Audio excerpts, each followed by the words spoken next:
ਸਤਿ ਸ਼੍ਰੀ ਅਕਾਲ ਜੀ। Learning academy ਦੇ ਇਸ ਆਨਲਾਈਨ ਪਲੇਟਫਾਰਮ 'ਤੇ ਤੁਹਾਡਾ ਸਭ ਦਾ ਸਵਾਗਤ ਹੈ। ਕੱਲ੍ਹ ਅਸੀਂ ਪੜ੍ਹਿਆ ਸੀਗਾ ਮੁਗਲ ਸਾਮਰਾਜ ਦੇ ਪਤਨ ਦੇ ਬਾਰੇ ਦੇ ਵਿੱਚ। ਅੱਜ ਅਸੀਂ ਚਰਚਾ ਕਰਾਂਗੇ ਯੂਰਪੀ ਸ਼ਕਤੀਆਂ ਦੇ ਭਾਰਤ ਆਗਮਨ ਦੇ ਬਾਰੇ ਦੇ ਵਿੱਚ। ਕੱਲ੍ਹ ਵਾਲੇ ਪਾਠ ਦੇ ਵਿੱਚ ਅਸੀਂ ਪੜ੍ਹਿਆ ਸੀਗਾ ਕਿ ਮੁਗਲ ਸਾਮਰਾਜ ਦੇ ਪਤਨ ਦੇ ਵਿੱਚ ਜਿਹੜੇ ਕਾਰਨ ਰਹੇ ਸੀ ਉਹਨਾਂ ਵਿੱਚ ਇੱਕ ਕਾਰਨ ਯੂਰਪੀ ਸ਼ਕਤੀਆਂ ਦਾ ਭਾਰਤ ਆਉਣਾ ਵੀ ਇੱਕ ਵੱਡਾ ਕਾਰਨ ਰਿਹਾ ਗਾ। ਅੱਜ ਅਸੀਂ ਉਸੇ ਕਾਰਨਾਂ ਦੇ ਬਾਰੇ ਦੇ ਵਿੱਚ ਚਰਚਾ ਕਰਾਂਗੇ, ਯੂਰਪੀ ਸ਼ਕਤੀਆਂ ਦੇ ਭਾਰਤ ਵਿੱਚ ਆਗਮਨ ਦੇ ਬਾਰੇ ਦੇ ਵਿੱਚ।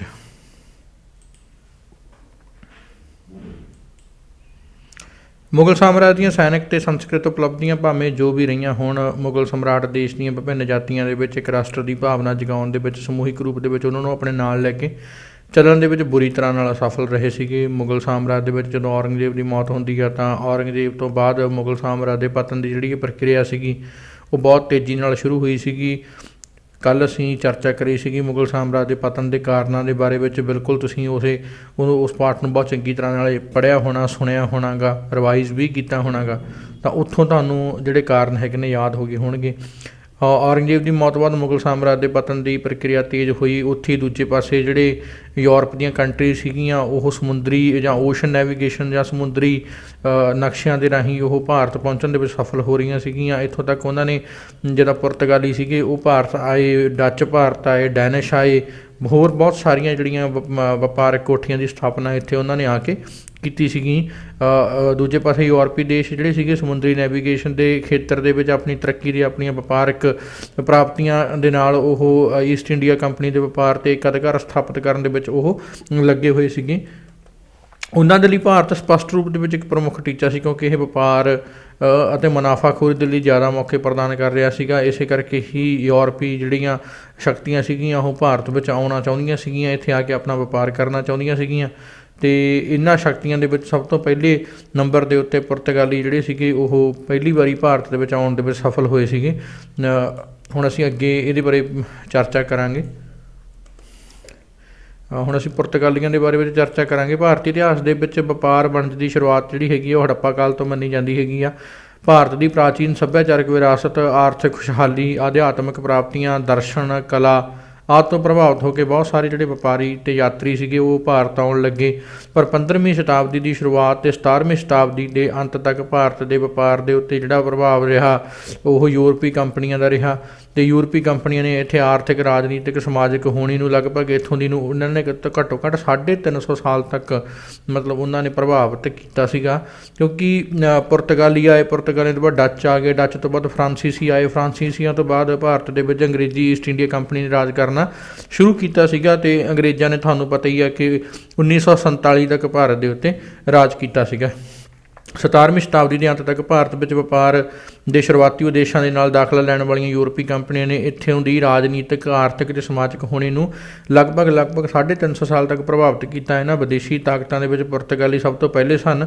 ਇਹਨਾਂ ਤੋਂ ਬਾਅਦ ਡੱਚ ਅਤੇ ਫਰਾਂਸੀਸੀ ਆਏ। ਡੱਚਾਂ ਦੇ ਅੰਗਰੇਜ਼ਾਂ ਤੋਂ ਪਹਿਲਾਂ ਦੇਖੋ, ਡੱਚ ਅੰਗਰੇਜ਼ਾਂ ਤੋਂ ਪਹਿਲਾਂ ਆਏ ਸੀਗੇ, ਪਰ ਡੱਚ ਅੰਗਰੇਜ਼ਾਂ ਤੋਂ ਪਹਿਲਾਂ ਚਲੇ ਗਏ ਅਤੇ ਅੰਗਰੇਜ਼ ਡੱਚਾਂ ਤੋਂ ਬਾਅਦ ਆਉਣ ਦੇ ਬਾਵਜੂਦ ਵੀ ਉਹਨਾਂ ਨੇ ਭਾਰਤ ਦੇ ਉੱਤੇ 200 ਸਾਲ ਤੱਕ ਉਹਨਾਂ ਨੇ ਰਾਜ ਕੀਤਾ ਸੀ।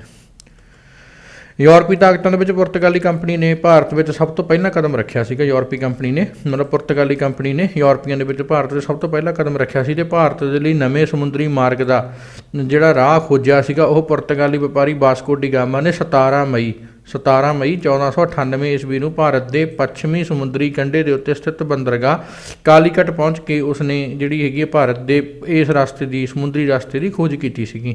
ਜੇ ਹੁਣ ਤੁਸੀਂ ਯਾਦ ਰੱਖੋਗੇ ਨਾ, ਇੱਥੇ ਯਾਦ ਰੱਖਣ ਵਾਲੀ ਜਿਹੜੀ ਗੱਲ ਹੈਗੀ ਹੈ ਕਿ ਜਿਹੜਾ ਭਾਰਤ ਦੀ ਖੋਜ ਜਿਹੜੀ ਸੀਗੀ ਉਹ ਕਿਸ ਨੇ ਕੀਤੀ ਸੀਗੀ। ਜੇ ਤੁਹਾਨੂੰ ਸਵਾਲ ਕਿਤੇ ਪੇਪਰ ਦੇ ਵਿੱਚ ਪੁੱਛਿਆ ਜਾਵੇ ਤਾਂ ਆਹ ਜਿਹੜਾ ਮੈਂ ਜਦੋਂ ਹੁਣ ਤੁਹਾਨੂੰ ਇਹ ਹਾਈਲਾਈਟ ਕਰਕੇ ਦਿਖਾ ਰਿਹਾ ਕਿ ਵਾਸਕੋ ਡੀ ਗਾਮਾ ਨੇ 17 ਮਈ 1498 ਈਸਵੀ ਨੂੰ ਭਾਰਤ ਦੇ ਪੱਛਮੀ ਸਮੁੰਦਰੀ ਕੰਢੇ ਦੇ ਉੱਤੇ ਸਥਿਤ ਕਾਲੀਕਟ ਬੰਦਰਗਾਹ ਪਹੁੰਚ ਕੇ ਉਸਨੇ ਇਹ ਕੀਤੀ ਸੀਗੀ। ਅਤੇ ਵਾਸਕੋ ਡੀ ਗਾਮਾ ਦਾ ਸਵਾਗਤ, ਜੇ ਤੁਹਾਨੂੰ ਕੋਈ ਪੁੱਛੇ ਨਾ ਕਿ ਵਾਸਕੋ ਡੀ ਗਾਮਾ ਦਾ ਸਵਾਗਤ ਕਿਸ ਨੇ ਕੀਤਾ ਸੀ, ਵਾਸਕੋ ਡੀ ਗਾਮਾ ਦਾ ਸਵਾਗਤ ਕੀਤਾ ਸੀਗਾ ਉਸ ਵੇਲੇ ਦੇ ਤਤਕਾਲਿਤ ਜਿਹੜੇ ਸ਼ਾਸਕ ਸੀਗੇ, ਮਤਲਬ ਜਮੋਰਿਨ ਜਿਹੜੇ ਸੀਗੇ, ਜਮੋਰਿਨ ਜਿਹੜਾ ਸੀਗਾ ਕਾਲੀਕਟ ਦੇ ਸ਼ਾਸਕ ਦਾ ਇੱਕ ਰਾਜਨੀਤਿਕ ਅਹੁਦਾ ਸੀਗਾ।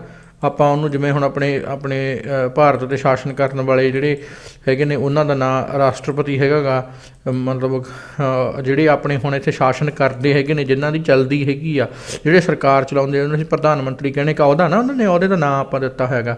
ਉਸੇ ਤਰੀਕੇ ਦੇ ਨਾਲ ਹੀ ਇਹ ਜਿਹੜਾ ਕਾਲੀਕਟ ਦਾ ਜਿਹੜਾ ਸ਼ਾਸਕ ਸੀਗਾ ਉਹਦਾ ਜਿਹੜਾ ਅਹੁਦੇ ਦਾ ਨਾਮ ਜਿਹੜਾ ਸੀਗਾ ਉਹਨੂੰ ਅਸੀਂ ਜਮੋਰਿਨ ਕਹਿੰਦੇ ਆ। ਵਾਸਕੋ ਡੀ ਗਾਮਾ ਦਾ ਜਿਹੜਾ ਸਵਾਗਤ ਸੀ ਕਾਲੀਕਟ ਦੇ ਤਤਕਾਲੀ ਸ਼ਾਸਕ ਜਮੋਰਿਨ ਨੇ ਕੀਤਾ ਸੀਗਾ। ਦੇਖੋ ਜਦੋਂ ਵੀ ਕੋਈ ਨਵੀਂ ਚੀਜ਼ ਆਊਗੀ ਨਾ ਪੁਰਾਣਿਆਂ ਨੂੰ ਜ਼ਰੂਰ ਤਕਲੀਫ ਹੋਏਗੀ। ਜਦੋਂ ਭਾਰਤ ਦੇ ਉੱਤੇ ਵਾਸਕੋ ਡੀ ਗਾਮਾ ਨੇ ਆ ਕੇ ਰਸਤਾ ਖੋਜਿਆ, ਵਪਾਰ ਕਰਨਾ ਸ਼ੁਰੂ ਕੀਤਾ, ਤਾਂ ਜਦੋਂ ਉਹਨੇ ਸਵਾਗਤ ਕੀਤਾ ਨਾ ਜਾ ਕੇ ਜਮੋਰਿਨ ਨੇ ਵਾਸਕੋ ਡੀ ਗਾਮਾ ਦਾ, ਤਾਂ ਜਿਹੜੇ ਪਹਿਲਾਂ ਵਪਾਰ ਕਰ ਰਹੇ ਲੋਕ ਸੀਗੇ ਉਹਨਾਂ ਨੂੰ ਇਹ ਗੱਲ ਚੰਗੀ ਨਹੀਂ ਲੱਗੀ, ਅਤੇ ਉਹਨਾਂ ਨੇ ਜਮੋਰਿਨ ਦੇ ਕੋਲ ਜਾ ਕੇ ਪੁਰਤਗਾਲੀਆਂ ਦੇ ਖਿਲਾਫ ਇਸ ਗੱਲ ਦੇ ਲਈ ਕਾਫੀ ਜ਼ਿਆਦਾ ਹੱਲਾ ਗੋਲਾ ਵੀ ਮਚਾਇਆ ਕਿ ਇਹ ਗੱਲਾਂ ਚੰਗੀਆਂ ਨਹੀਂ ਹੈਗੀਆਂ। ਇਹ ਹਰੇਕ ਨੂੰ ਹੀ ਹੁੰਦਾ, ਹਰੇਕ ਦੇਖੋ ਇਹ ਅੱਜ ਅਸੀਂ ਗੱਲਾਂ ਕਰੀਏ ਨਾ, ਇਹ ਤਾਂ ਪੁਰਾਣੇ ਸਮੇਂ ਤੋਂ ਹੀ ਚੱਲਦਾ ਆ ਰਿਹਾ ਹੈਗਾ। ਇਸੇ ਤਰੀਕੇ ਨਾਲ ਦੇਖਦੇ ਹਾਂ ਕਿ ਪੁਰਤਗਾਲੀਆਂ ਦੇ ਭਾਰਤ ਆਗਮਨ ਦੇ ਨਾਲ ਭਾਰਤ ਅਤੇ ਯੂਰਪ ਦੇ ਵਿਚਕਾਰ ਵਪਾਰ ਦੇ ਖੇਤਰ ਦੇ ਵਿੱਚ ਇੱਕ ਨਵੇਂ ਯੁੱਗ ਦਾ ਆਰੰਭ ਹੋਇਆ। ਭਾਰਤ ਆਉਣ ਤੇ ਜਾਣ ਦੇ ਵਿੱਚ ਹੋਏ ਸਫ਼ਰ ਦੇ ਖਰਚੇ ਦੇ ਬਦਲੇ ਦੇ ਵਿੱਚ ਨਾ ਵਾਸਕੋ ਡੀ ਗਾਮਾ ਨੇ ਦੇਖੋ 60 ਗੁਣਾ ਤੋਂ ਵੱਧ ਪੈਸਾ ਕਮਾਇਆ। ਕਿੰਨਾ ਕਮਾਇਆ? 60 ਗੁਣਾ ਵੱਧ ਪੈਸਾ ਕਮਾਇਆ ਵਾਸਕੋ ਡੀ ਗਾਮਾ ਨੇ ਤਕਰੀਬਨ ਸਫ਼ਰ ਖਰਚੇ ਦੇ ਬਦਲੇ ਦੇ ਵਿੱਚ। ਮੰਨ ਕੇ ਚਲੋ ਵੀ ਜੇ ਕਿਤੇ 1 ਰੁਪਈਆ ਉਹਦਾ ਖਰਚਾ ਹੋਇਆ ਹੋਵੇ ਤਾਂ 60 ਰੁਪਈਏ ਕਮਾ ਕੇ ਇੱਥੋਂ ਭਾਰਤ ਤੋਂ ਗਿਆ। ਮਤਲਬ ਇਹ ਮੈਂ ਤੁਹਾਨੂੰ ਐਸੀ ਗੱਲ ਕਹਿ ਰਿਹਾ ਵੀ 60 ਗੁਣਾ ਵੱਧ ਪੈਸਾ ਕਮਾ ਕੇ ਗਿਆ ਉਹ। ਇਸ ਤੋਂ ਬਾਅਦ ਹੌਲੀ ਪੁਰਤਗਾਲੀਆਂ ਨੇ ਭਾਰਤ ਆਉਣਾ ਸ਼ੁਰੂ ਕਰ ਦਿੱਤਾ। ਭਾਰਤ ਦੇ ਵਿੱਚ ਕਾਲੀਕਟ, ਗੋਆ, ਦਮਨ ਦੀਪ ਅਤੇ ਹੁਗਲੀ ਦੀਆਂ ਬੰਦਰਗਾਹਾਂ ਦੇ ਵਿੱਚ ਪੁਰਤਗਾਲੀਆਂ ਨੇ ਆਪਣੀਆਂ ਜਿਹੜੀਆਂ ਵਪਾਰਕ ਕੋਠੀਆਂ ਸੀਗੀਆਂ ਉਹਨਾਂ ਦੀ ਸਥਾਪਨਾ ਕੀਤੀ ਸੀ। ਜੇ ਤੁਹਾਨੂੰ ਪੇਪਰ ਦੇ ਵਿੱਚ ਸਵਾਲ ਆਵੇ ਨਾ ਪੁੱਛਣ ਵੀ ਭਾਰਤ ਵਿੱਚ ਪੁਰਤਗਾਲੀਆਂ ਦੇ ਵਪਾਰਕ ਕੋਠੀਆਂ ਕਿੱਥੇ ਸੀਗੀਆਂ, ਤਾਂ ਉਹਨਾਂ ਦੇ ਵਿੱਚ ਇਹ ਆਪਣਾ ਕਾਲੀਕਟ, ਉਹਨਾਂ ਦੇ ਵਿੱਚ ਗੋਆ, ਠੀਕ ਹੈ ਜੀ, ਗੋਆ ਤੋਂ ਬਾਅਦ ਦਮਨ ਤੋਂ ਬਾਅਦ ਦੀਪ ਤੋਂ ਬਾਅਦ ਹੁਗਲੀ। ਇਹ ਜਿਹੜੀ ਜਗ੍ਹਾ ਹੈਗੀ ਆ, ਇਹ ਵਪਾਰਕ ਕੋਠੀਆਂ ਜਿਹੜੀਆਂ ਸੀਗੀਆਂ ਇਹਨਾਂ ਨੇ ਸਥਾਪਿਤ ਕੀਤੀਆਂ ਸੀਗੀਆਂ। ਕਿਹਨਾਂ ਨੇ? ਪੁਰਤਗਾਲੀਆਂ ਨੇ। ਭਾਰਤ ਦੇ ਵਿੱਚ ਪਹਿਲੀ ਪੁਰਤਗਾਲੀ ਮੁਹਿੰਮ ਜਿਹੜੀ ਸੀਗੀ ਪੈਡਰੋ ਅਲਬਰੇਜ਼ ਕੈਬਰਾਲ ਨੇ ਸੰਨ 1500 ਈਸਵੀ ਦੇ ਵਿੱਚ ਛਿੜੀ ਸੀ। ਮਤਲਬ ਜੇ ਤੁਹਾਨੂੰ ਸਵਾਲ ਪੇਪਰ ਦੇ ਵਿੱਚ ਪੁੱਛਿਆ ਜਾਵੇ ਨਾ ਕਿ ਭਾਰਤ ਉੱਤੇ ਜਿਹੜੀ ਪਹਿਲੀ ਪੁਰਤਗਾਲੀ ਮੁਹਿੰਮ ਸੀ ਕਿਸ ਪੁਰਤਗਾਲੀ ਅਧਿਕਾਰੀ ਦੇ ਅਧੀਨ ਕੀਤੀ ਗਈ ਸੀ, ਤਾਂ ਉਹ ਮੁਹਿੰਮ ਜਿਹੜੀ ਸੀਗੀ ਪੈਡਰੋ ਅਲਬਰੇਜ਼ ਕੈਬਰਾਲ ਦੀ ਅਗਵਾਈ ਦੇ ਵਿੱਚ ਜਿਹੜੀ ਸੀਗੀ ਜਿਹੜੀ ਪਹਿਲੀ ਮੁਹਿੰਮ ਜਿਹੜੀ ਸੀਗੀ ਉਹ ਕੀਤੀ ਗਈ ਸੀਗੀ। ਕੈਬਰਾਲ ਨੇ ਕਾਲੀਕਟ ਬੰਦਰਗਾਹ ਦੇ ਵਿੱਚ ਨਾ ਇੱਕ ਅਰਬੀ ਜਹਾਜ਼ ਫੜ ਕੇ ਜਮੋਰਿਨ ਨੂੰ ਤੋਹਫੇ ਦੇ ਵਿੱਚ ਭੇਟ ਕਰ ਦਿੱਤਾ।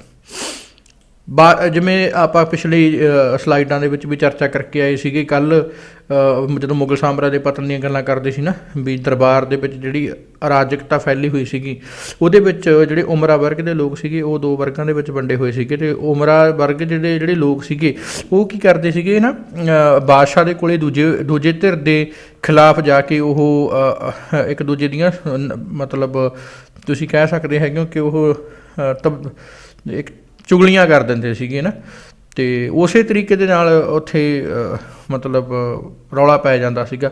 ਬਾਦਸ਼ਾਹ ਨੂੰ ਖੁਸ਼ ਕਰਨ ਦੇ ਲਈ ਕੁਛ ਨਾ ਕੁਛ ਇਸ ਤਰੀਕੇ ਦਾ ਉਮਰਾ ਵਰਗ ਦੇ ਲੋਕ ਕਰਦੇ ਰਹਿੰਦੇ ਸੀਗੇ। ਇਸੇ ਤਰੀਕੇ ਨਾਲ ਕੈਬਰਾਲ ਨੇ ਵੀ ਕੀਤਾ। ਕੈਬਰਾਲ ਨੇ ਕੀ ਕੀਤਾ, ਸਮੁੰਦਰ, ਹੁਣ ਕਿਉਂਕਿ ਵੱਡਾ ਇਹਨਾਂ ਦਾ ਜਿਹੜਾ ਵਪਾਰ ਸੀ ਉਹ ਸਮੁੰਦਰ ਦੇ ਰਾਹੀਂ ਹੁੰਦਾ ਸੀਗਾ, ਤਾਂ ਕੈਬਰਾਲ ਨੇ ਕੀ ਕੀਤਾ ਨਾ, ਕਾਲੀਕਟ ਬੰਦਰਗਾਹ ਦੇ ਵਿੱਚੋਂ ਨਾ ਅਰਬੀ ਜਹਾਜ਼ ਫੜ ਲਿਆ। ਅਰਬ ਲੋਕਾਂ ਦਾ ਅਰਬੀ ਜਹਾਜ਼ ਫੜ ਕੇ ਉਹਨੇ ਜਿਹੜਾ ਉੱਥੋਂ ਦਾ ਕਾਲੀਕਟ ਦਾ ਸ਼ਾਸਕ ਸੀਗਾ ਜਮੋਰਿਨ ਨੂੰ ਨਾ ਗਿਫਟ ਦੇ ਦਿੱਤਾ, ਤੋਹਫੇ ਦੇ ਵਿੱਚ ਭੇਟ ਕਰਤਾ। ਅਤੇ 1502 ਈਸਵੀ ਦੇ ਵਿੱਚ ਨਾ ਮੁੜ ਵਾਸਕੋ ਡੀ ਗਾਮਾ ਦਾ ਭਾਰਤ ਦੇ ਵਿੱਚ ਆਗਮਨ ਹੋਇਆ। ਜੇ ਤੁਹਾਨੂੰ ਸਵਾਲ ਪੁੱਛਿਆ ਜਾਵੇ ਨਾ ਵਾਸਕੋ ਡੀ ਗਾਮਾ ਦਾ ਭਾਰਤ ਵਿੱਚ ਦੂਸਰਾ ਆਗਮਨ ਕਿਹੜੇ ਸੰਨ ਦੇ ਵਿੱਚ ਹੋਇਆ ਸੀ, ਉਹ 1502 ਈਸਵੀ ਦੇ ਵਿੱਚ ਵਾਸਕੋ ਡੀ ਗਾਮਾ ਦਾ ਪਹਿਲਾ ਹੋਇਆ ਸੀਗਾ 1498 ਈਸਵੀ ਦੇ ਵਿੱਚ, ਦੂਜਾ ਹੋਇਆ ਸੀਗਾ ਜੀ 1502 ਈਸਵੀ ਦੇ ਵਿੱਚ। ਭਾਰਤ ਦੇ ਵਿੱਚ ਜਿਹੜੀ ਪਹਿਲੀ ਪੁਰਤਗਾਲੀ ਫੈਕਟਰੀ ਦੀ ਸਥਾਪਨਾ ਸੀ 1505 ਈਸਵੀ ਦੇ ਵਿੱਚ ਕਨੂਰ ਦੇ ਵਿੱਚ ਕੀਤੀ ਗਈ ਸੀ। ਇਹ ਬੜਾ ਇੰਪੋਰਟੈਂਟ ਸਵਾਲ ਹੈਗਾ ਗਾ, ਤੁਹਾਨੂੰ ਪੇਪਰ ਦੇ ਵਿੱਚ ਪੁੱਛਿਆ ਜਾ ਸਕਦਾ ਗਾ, ਠੀਕ ਹੈ ਜੀ। ਪ੍ਰਸ਼ਨ ਇਸ ਤਰੀਕੇ ਨਾਲ ਬਣਾਇਆ ਜਾ ਸਕਦਾ, ਕਨੂਰ ਦੇ ਵਿੱਚ ਪਹਿਲੀ ਪੁਰਤਗਾਲੀ ਫੈਕਟਰੀ ਦੀ ਸਥਾਪਨਾ ਕਿਹੜੇ ਸਨ ਵਿੱਚ ਕਿਹੜੀ ਯੂਰਪੀ ਸ਼ਕਤੀ ਨੇ ਕੀਤੀ ਸੀਗੀ, ਤਾਂ ਤੁਸੀਂ ਸਵਾਲ ਦਾ ਜਵਾਬ ਦੇਣਾ ਕਨੂਰ ਦੇ ਵਿੱਚ ਪੁਰਤਗਾਲੀਆਂ ਨੇ। ਅਤੇ ਜੇ ਤੁਹਾਨੂੰ ਸਵਾਲ ਇਹ ਵੀ ਪੁੱਛ ਸਕਦੇ ਨੇ ਕਿ ਪੁਰਤਗਾਲੀਆਂ ਨੇ ਭਾਰਤ ਦੇ ਅੰਦਰ ਪਹਿਲੀ ਫੈਕਟਰੀ ਕਿਹੜੇ ਸੰਨ ਵਿੱਚ ਕਿਹੜੀ ਜਗ੍ਹਾ ਦੇ ਉੱਤੇ ਕੀਤੀ ਸੀ, ਤਾਂ 1505 ਈਸਵੀ ਦੇ ਵਿੱਚ ਕਨੂਰ ਦੇ ਵਿੱਚ ਪਹਿਲੀ ਫੈਕਟਰੀ ਦੀ ਸਥਾਪਨਾ ਜਿਹੜੀ ਸੀਗੀ ਪੁਰਤਗਾਲੀਆਂ ਨੇ ਕੀਤੀ ਸੀ ਜੀ। ਅੱਗੇ ਅਸੀਂ ਪੜ੍ਹਦੇ ਹਾਂ ਪੁਰਤਗਾਲੀਆਂ ਦੇ ਪਹਿਲੇ ਵਾਇਸਰਾਏ ਦੇ ਰੂਪ ਦੇ ਵਿੱਚ ਫਰਾਂਸਿਸਕੋ ਦਾ ਅਲਮੀਡਾ ਦਾ ਭਾਰਤ ਵਿੱਚ 1505 ਈਸਵੀ ਦੇ ਵਿੱਚ ਆਗਮਨ ਹੋਇਆ ਸੀਗਾ। ਸਵਾਲ ਇਹ ਵੀ ਬੜਾ ਮਹੱਤਵਪੂਰਨ ਆ ਕਿ ਭਾਰਤ ਵਿੱਚ ਪਹਿਲੇ ਵਾਇਸਰਾਏ ਦੇ ਰੂਪ ਦੇ ਵਿੱਚ ਪੁਰਤਗਾਲੀਆਂ ਨੇ ਕਿਹੜੇ ਅਧਿਕਾਰੀ ਨੂੰ ਭਾਰਤ ਭੇਜਿਆ ਸੀਗਾ, ਤਾਂ ਉਹ ਅਧਿਕਾਰੀ ਸੀਗਾ ਜੀ ਫਰਾਂਸਿਸਕੋ ਦਾ ਅਲਮੇਡਾ ਇਹਦਾ ਜਿਹੜਾ ਸੀਗਾ 1505 ਈਸਵੀ ਦੇ ਵਿੱਚ ਭਾਰਤ ਆਉਣਾ ਹੋਇਆ ਸੀਗਾ। ਪੁਰਤਗਾਲੀਆਂ ਦੇ ਪਹਿਲੇ ਵਾਇਸਰਾਏ ਦੇ ਰੂਪ ਦੇ ਵਿੱਚ ਫਰਾਂਸਿਸਕੋ ਦੀ ਅਲਮੇਡਾ ਦਾ ਭਾਰਤ ਵਿੱਚ 1505 ਈਸਵੀ ਦੇ ਵਿੱਚ ਆਗਮਨ ਹੋਇਆ ਸੀਗਾ ਜੀ। ਅਤੇ ਉਹ 1505 ਈਸਵੀ ਤੱਕ, ਠੀਕ ਹੈ ਜੀ, ਉਹ ਭਾਰਤ ਵਿੱਚ ਰਿਹਾ ਸੀਗਾ।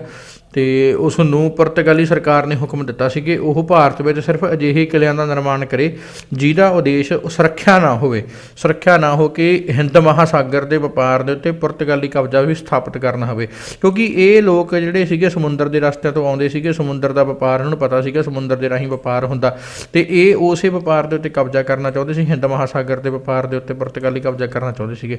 ਇਸੇ ਕਰਕੇ ਹੀ ਇਹਨਾਂ ਲੋਕਾਂ ਨੇ ਕੀ ਕੀਤਾ, ਜਿਵੇਂ ਪਿਛਲਾ ਮੈਂ ਆਪਾਂ ਤੁਹਾਨੂੰ ਦੱਸ ਕੇ ਹਟਿਆ, ਕੈਪਰਾਲ ਨੇ ਕੀ ਕੀਤਾ ਸੀਗਾ, ਜਹਾਜ਼ ਫੜ ਲਿਆ, ਅਰਬੀ ਜਹਾਜ਼ ਸਮੁੰਦਰ ਦੇ ਵਿੱਚ ਫੜ ਲਿਆ, ਜਹਾਜ਼ ਫੜ ਕੇ ਅਤੇ ਉਹਨੇ ਭੇਟ ਕਰ ਦਿੱਤਾ ਜਮੋਰਿਨ ਨੂੰ, ਠੀਕ ਹੈ ਜੀ। ਉਸੇ ਤਰੀਕੇ ਨਾਲ ਫਰਾਂਸਿਸਕੋ ਦਾ ਅਲਮੇਡਾ ਨੂੰ ਤਾਂ ਉਹਨਾਂ ਨੇ ਕਹਿ ਕੇ ਭੇਜਿਆ ਸੀਗਾ, ਭਾਈ ਤੂੰ ਜਾ ਕੇ ਰਾਜ ਕਰਨਾ ਗਾ ਉੱਥੇ ਆਪਾਂ ਜਾ ਕੇ ਸਿਰਫ ਕਿਲ੍ਹੇ ਇਸੇ ਕਰਕੇ ਬਣਾਉਣੇ, ਆਪਾਂ ਨੂੰ ਕੋਈ ਸੁਰੱਖਿਆ ਕਰਕੇ ਨਹੀਂ ਬਣਾਉਣੇ, ਆਪਾਂ ਆਪਣਾ ਉੱਥੇ ਹਿੰਦ ਮਹਾਸਾਗਰ ਦੇ ਵਿੱਚ ਵਪਾਰ ਕਰਾਂਗੇ, ਵਪਾਰ ਕਰਕੇ ਜਿਹੜਾ ਸਮਾਨ ਹੋਊਗਾ ਉਹਨਾਂ ਕਿਲ੍ਹਿਆਂ 'ਚ ਰੱਖਾਂਗੇ, ਆਪਣੀ ਸੈਨਾ ਰੱਖਾਂਗੇ, ਆਪਣੇ ਵਪਾਰੀ ਰੱਖਾਂਗੇ।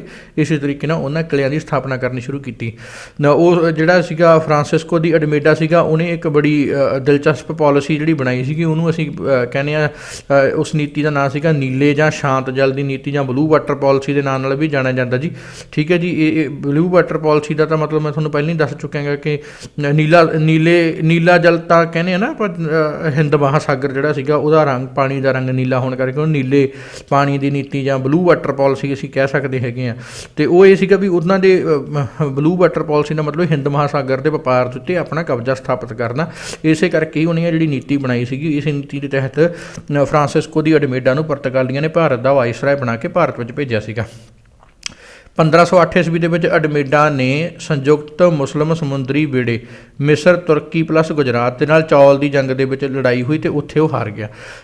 ਹੁਣ ਇਹਦੇ ਵਿੱਚ ਸਮਝਣ ਵਾਲੀ ਗੱਲ ਆ ਜੀ, ਇੱਕ ਜਦੋਂ ਆਪਾਂ ਪੜ੍ਹਦੇ ਹਾਂ ਨਾ ਕਿ ਜਦੋਂ ਕੋਈ ਆਪ ਤੁਸੀਂ ਘਰਾਂ ਦੇ ਵਿੱਚ ਵੀ ਆਮ ਦੇਖਿਆ ਹੋਣਾ, ਜਦੋਂ ਕੋਈ ਕਿਸੇ ਨਾਲ ਲੜਾਈ ਹੋ ਜੇ ਹੈ ਨਾ, ਉਹ ਦੋ ਬੰਦਿਆਂ ਨੂੰ ਨਾਲ ਜੋੜ ਲੈਂਦਾ ਗਾ, ਦੁਸ਼ਮਣ ਇਕੱਠੇ ਹੋ ਜਾਂਦੇ ਨੇ ਨਾ। ਜਦੋਂ ਇਹਨਾਂ ਨੂੰ ਪਤਾ ਲੱਗਿਆ ਵੀ ਦਰਬਾਰ ਦੇ ਵਿੱਚ ਜਮੋਰਿਨ ਨੇ ਉਹਦਾ ਆਪ ਸਵਾਗਤ ਕੀਤਾ ਵਾਸਕੋ ਡੀ ਗਾਮਾ ਦਾ, ਹੈ ਨਾ, ਅਤੇ ਉਹ ਸਾਰੇ ਇਸ ਗੱਲ ਦੇ ਖਿਲਾਫ ਹੋਏ, ਜਮੋਰਿਨ ਦੇ ਵੀ ਖਿਲਾਫ ਹੋ ਗਏ। ਪਰ ਉਹਨਾਂ ਨੇ ਕੀ ਕੀਤਾ ਨਾ, ਸਾਰੇ ਬੰਦੇ ਨੇ ਇਕੱਠੇ ਹੋ ਕੇ ਮਿਸਰ ਨਾਲ ਰਲ ਗਿਆ, ਤੁਰਕੀ ਅਤੇ ਗੁਜਰਾਤ ਇਹਨਾਂ ਨੇ ਇਕੱਠੇ ਹੋ ਗਏ, ਕਿਉਂਕਿ ਹੁਣ ਅਲਮੇਡਾ ਦੀ ਤਾਂ ਸਿੱਧੀ ਪਾਲਿਸੀ ਸੀਗੀ ਵੀ ਬਲੂ ਵਾਟਰ ਪਾਲਿਸੀ ਦੇ ਅਧੀਨ ਵੀ ਸਮੁੰਦਰ ਦੇ ਜਿਹੜੇ ਰਸਤੇ 'ਤੇ ਵਪਾਰ ਹੁੰਦਾ ਉਹਦੇ 'ਤੇ ਕਬਜ਼ਾ ਸਥਾਪਿਤ ਕਰ ਲੈਣਾ। ਹੁਣ ਗੁਜਰਾਤ ਤਾਂ ਆਪਣੇ ਭਾਰਤ ਦਾ ਹਿੱਸਾ ਸੀਗਾ, ਤੁਰਕੀ ਅਤੇ ਮਿਸਰ ਜਿਹੜੇ ਸੀਗੇ ਉਹ ਭਾਰਤ ਨਾਲ ਵਪਾਰ ਕਰਦੇ ਸਮੁੰਦਰੀ ਰਸਤੇ, ਅਤੇ ਉਹਨਾਂ ਸਭ ਨੇ ਇਕੱਠੇ ਹੋ ਕੇ ਇੱਕ ਬੇੜਾ ਬਣਾਇਆ। ਬੇੜਾ ਮਤਲਬ ਇੱਕ ਸਮੁੰਦਰੀ ਜਹਾਜ਼ ਦੇ ਰਾਹੀਂ ਉੱਥੋਂ ਉਹਨੇ ਅਲਮੇਡਾ ਦੇ ਉੱਤੇ ਹਮਲਾ ਕੀਤਾ। ਅਲਮੇਡਾ ਜਿਹੜਾ ਸੀਗਾ ਉਹ ਇਸ ਹਮਲੇ ਦੇ ਵਿੱਚ ਹਾਰ ਗਿਆ, ਠੀਕ ਹੈ ਜੀ, ਹਾਰ ਕੇ ਉੱਥੋਂ ਭੱਜ ਗਿਆ। ਅਗਲੇ ਸਾਲ ਉਹ 1508 'ਚ ਹਾਰ ਕੇ 1509 ਈਸਵੀ ਦੇ ਵਿੱਚ ਫੇਰ ਆ ਗਿਆ। ਅਲਮੇਡਾ ਨੇ ਇਸੇ ਸੰਯੁਕਤ ਮੁਸਲਿਮ ਬੇੜੇ ਨੂੰ ਆ ਕੇ 1509 ਦੇ ਵਿੱਚ ਹਰਾਇਆ, ਅਤੇ ਇਸ ਨੇ ਹਿੰਦ ਮਹਾਸਾਗਰ ਦੇ ਵਿੱਚ ਪੁਰਤਗਾਲੀਆਂ ਦੀ ਸਥਿਤੀ ਨੂੰ ਮਜ਼ਬੂਤ ਕਰਨ ਦੇ ਲਈ ਸਮੁੰਦਰੀ ਨੀਤੀ ਨੂੰ ਹੀ ਜ਼ਿਆਦਾ ਮਹੱਤਵ ਦਿੱਤਾ ਸੀਗਾ। ਉਹਨੂੰ ਪਤਾ ਸੀਗਾ ਕਿ ਮੈਂ ਜਿੱਤਣਾ ਗਾ, ਮੈਂ ਰਾਜ ਕਰਨਾ ਗਾ। ਰਾਜ ਕਰਨ ਦੇ ਲਈ ਉਸਨੇ ਕੀ ਕੀਤਾ, ਸਿਰਫ ਸਮੁੰਦਰ ਦੇ ਰਸਤੇ ਜਿਹੜਾ ਵਪਾਰ ਹੁੰਦਾ ਸੀ, ਵਪਾਰ ਦੇ ਉੱਤੇ ਹੀ ਉਸਨੇ ਆਪਣਾ ਜ਼ਿਆਦਾ ਜਿਹੜਾ ਫੋਕਸ ਉਹ ਰੱਖਿਆ ਹੋਇਆ ਸੀਗਾ।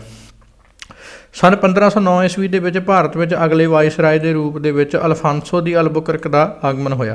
ਹੁਣ ਸਵਾਲ ਤੁਹਾਨੂੰ ਇਹ ਪੁੱਛ ਸਕਦਾ ਗਾ ਕਿ ਅਲਫਾਂਸੋ ਦਾ ਅਲਬੁਕਰਕ ਭਾਰਤ ਵਿੱਚ ਪੁਰਤਗਾਲੀਆਂ ਦਾ ਮਤਲਬ ਕਿਹੜੇ ਨੰਬਰ ਦਾ ਵਾਇਸਰਾਏ ਸੀ, ਜਾਂ ਸਵਾਲ ਹੀ ਪੁੱਛ ਸਕਦੇ ਨੇ ਕਿ ਭਾਰਤ ਵਿੱਚ ਦੂਜੇ ਵਾਇਸਰਾਏ ਦੇ ਰੂਪ ਦੇ ਵਿੱਚ ਕਿਸ ਬੰਦੇ ਦਾ ਆਗਮਨ ਹੋਇਆ, ਜਾਂ ਇਹ ਵੀ ਪੁੱਛ ਸਕਦੇ ਨੇ ਵੀ ਭਾਰਤ ਦੇ ਵਿੱਚ ਵਾਇਸਰਾਏ ਦੇ ਰੂਪ ਦੇ ਵਿੱਚ ਅਲਫਾਂਸੋ ਦੀ ਅਲਬੁਕਰਕ ਦਾ ਆਗਮਨ ਕਿਹੜੀ ਸਦੀ ਦੇ ਵਿੱਚ ਹੋਇਆ। ਠੀਕ ਹੈ ਜੀ, 3-4 ਤਰ੍ਹਾਂ ਦੇ ਸਵਾਲ ਜਿਹੜੇ ਹੈਗੇ ਪੁੱਛ ਸਕਦੇ ਨੇ ਅਸੀਂ। ਇਹ ਜਿਹੜੇ ਹੈਗੇ ਮੈਂ ਅੰਡਰਲਾਈਨ ਕੀਤਾ, ਇਹ ਬੜਾ ਨੋਟ ਕਰਨ ਵਾਲੀ ਗੱਲ ਹੈਗੀ ਆ। ਸੰਨ 1509 ਈਸਵੀ ਦੇ ਵਿੱਚ ਭਾਰਤ ਵਿੱਚ ਅਗਲੇ ਵਾਇਸਰਾਏ ਦੇ ਰੂਪ ਦੇ ਵਿੱਚ ਅਲਫਾਂਸੋ ਦੀ ਅਲਬੁਕਰਕ ਦਾ ਆਗਮਨ ਹੋਇਆ ਸੀ, ਔਰ ਇਸੇ ਨੂੰ ਹੀ ਪੁਰਤਗਾਲੀ ਤਾਕਤ ਦਾ ਭਾਰਤ ਵਿੱਚ ਅਸਲੀ ਸੰਸਥਾਪਕ ਮੰਨਿਆ ਗਿਆ। ਠੀਕ ਹੈ ਜੀ, ਔਰ ਇਸ ਨੇ ਕੋਚੀਨ ਨੂੰ ਆਪਣੀ ਰਾਜਧਾਨੀ ਬਣਾਇਆ।